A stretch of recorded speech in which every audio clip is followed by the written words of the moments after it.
I'm Stephen, USSR Robinson, and you're watching Sport Icons. Papa!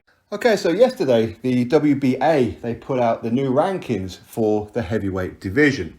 Now, every month I do like to go around the rankings during the sanctioning bodies to see where it is that they're ranking certain fighters. And last month, you will see that video pop up at the end of this one, and you will see the noticeable changes that they have in fact made for this particular month. And it ain't no better, I'll tell you that right now. So anyway, we'll go through it all and I'll just tell you what the changes are. And of course, Anthony Joshua is the WBA Super Champion.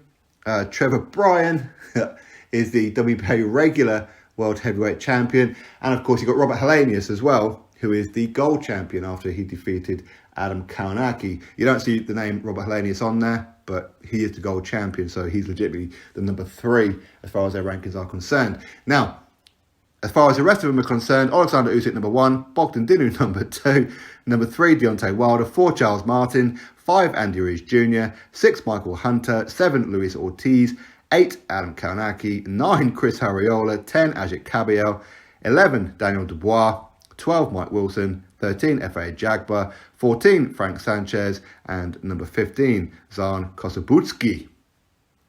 Now, a couple of the obvious changes right here is that they've actually removed from their top 15 Otto Wallin and Michael Coffey, which is a little bit of a surprise. They're both PBC fighters.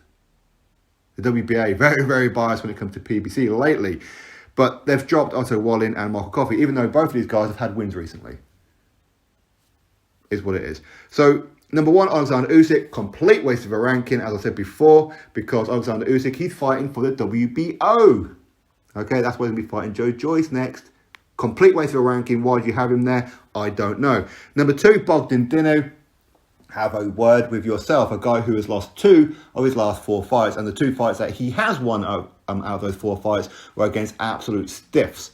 But yet he's number 2 in the world according to the WBA. Does money play a part in this one? Well, of course it does. But Bogdan Dinu will be in fact defending that position against Daniel Dubois very, very soon. Daniel Dubois, of course, lost his last fight to Joe Joyce. He's now brought in Mark Tibbs as his head trainer. But why is Daniel Dubois getting a shot against Bogdan Dinu? Because Frank Warren is a very, very smart man. That's why. Very, very smart. And it's kind of weird, though. I will say that. It just popped into my head now. That Daniel Dubois, even though he got his eye socket broken against Joe Joyce, is actually going to be fighting before Joe Joyce. Have they just parked up Joe Joyce? I don't know what is going on. Does Frank Warren, is he really that upset that Joe Joyce beat down Dubois? I don't know. We'll have to wait and find out. Either way, Bogdan Dinu is number 2. Unbelievable. Number 3, Deontay Wilder. Can't complain at that one too much. Personally, I would have Deontay Wilder certainly above Bogdan Dinu. I ain't the biggest Wilder fan in the world. I think Wilder is very, very limited. But he shouldn't be below a Bogdan Dinu. Let's be honest. In fact, nobody on these rankings here should be below Bogdan Dinu. True. Number 4, Charles Martin, even though he hasn't had a fight, has been boosted by 3 positions. To number 4, Charles Martin. Hasn't had a fight, but he's been boosted by 3 positions. Above Andy Ruiz Jr., number 5, who only fought this past weekend and got a win. But yet, you're going to boost Charles Martin above Andy Ruiz Jr.? How does that work out? It makes no sense, that whatsoever. You see, this is what I believe is probably some kind of corruption within the WBA. Or they're just complete morons, let's be honest. Number 5, Andy Ruiz Jr., as I just said there. So he actually keeps his position of number 5. Michael Hunter is a new insert. So with the dropout of Otto Wallin and Michael Coffey, Michael Hunter has just been put in there. Okay, that's fine. But again, Michael Hunter is going to be fighting for the IBF mandatory position against Filip Hrgovic next. IBF, not WBA. So why is it that Michael Hunter was dropped from last month's one, even though he was in it beforehand, and now been reinserted into number 6 position, when he's not even going to be fighting for your crown anyway?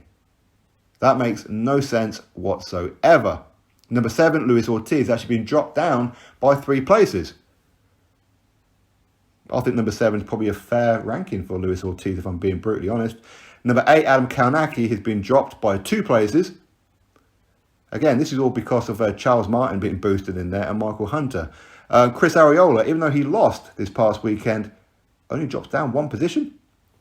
Chris Arreola, he hasn't won his last 2 fights. Chris Arreola hasn't beaten anybody. Chris Arreola shouldn't be in the top 15 in the world of anybody. Let's be honest. Yes, he did put on a pretty good performance against Andy Ruiz Jr. For sure he did. But he didn't win. He didn't win the fight beforehand against Adam Kownacki in there either. So why is he only 1 position behind Adam Kownacki? And why is he even ranked in the top 15 is beyond me. Outside of the fact he's a PBC fighter. Of course, that's what it is. Ajit Kabiel, he's been dropped down a position.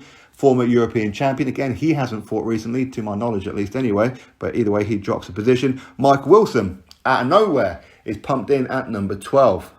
I don't know who Mike Wilson is. I'll be brutally honest with you. He's an American heavyweight with 21 wins and 1 defeat. I don't know who defeated him, and I don't know who it is that he's defeated. So I can't comment whether or not he should be in that particular position anyway. Some of you guys may well know him and say, yes, he should, or no, he shouldn't be in that kind of position. So drop it in the comment section below. Number 13, F.A. Jagba. He's been dropped down by a couple of positions, even though he has fought quite recently and got the win. Okay, but again, he's still somewhat of a prospect, only 15-0. Number 14, Frank Sanchez, 17-0. He's dropped down by a couple of positions. Again, Frank Sanchez, he hasn't beaten anybody great. Let's be brutally honest about it. And number 15, Zomko Sabuski. I've never seen him fight. So, I'm being honest. I couldn't tell you if he's good or not. Going by the flag, is he Kazakhstani or something? I don't know. Either way, he's 15-0, but he now occupies number 15 position. So, there are some fighters out there who are missing from these rankings. Like Joseph Parker. Where's he? He's got a win over Derek Chizora this past weekend. Whether you believe he won or not, on paper he won. So why is he not in the top 15 of the WBA? Probably because he's not paying the sanctioning fees for the WBA. The WBA will only rank you if you pay sanctioning fees. So just on that one bit alone, you know that these rankings are complete pony. If you have to pay for your position, that will tell you that, firstly, it's whoever pays the most gets the better ranking. And secondly, if you don't pay, then you don't get in. That will tell you that there's going to be a lot of fighters who ain't willing to pay that should be here anyway. So how credible are these rankings? Well, they're not credible at all, are they? They're just not credible at all. Derek Chizora is not there. Okay, Derek Chizora, he's lost 2 of his last fights. 2 of his last 2 fights. Okay, cool. He's not in the top 15. I get that. Alexander Povetkin. Well, he beat Dillian White. And then he lost to Dillian White. So why is Povetkin not ranked in here? But yet you've got, say, Luis Ortiz ranked in here. You've got Chris Arreola ranked in here. Why don't you make a fight with Chris Arreola and Alexander Povetkin? Let's see who wins that fight, huh? Make Luis Ortiz versus Alexander Povetkin. Let's see who wins that fight. I know who my money's on. Alexander Povetkin. So why is he not ranked here? Because he's not paying the sanction fees for the WBA. And there's a lot of other fighters out there. I mean, Otto Wallin, why has he been dropped from the top 15? Because what? He didn't pay a sanction fee this month? Is that why? This is how credible the WBA are not. Okay, so that's the new rankings. Not much improvement, is it? Drop your thoughts below, click thumbs up, subscribe, catch you all in the next video.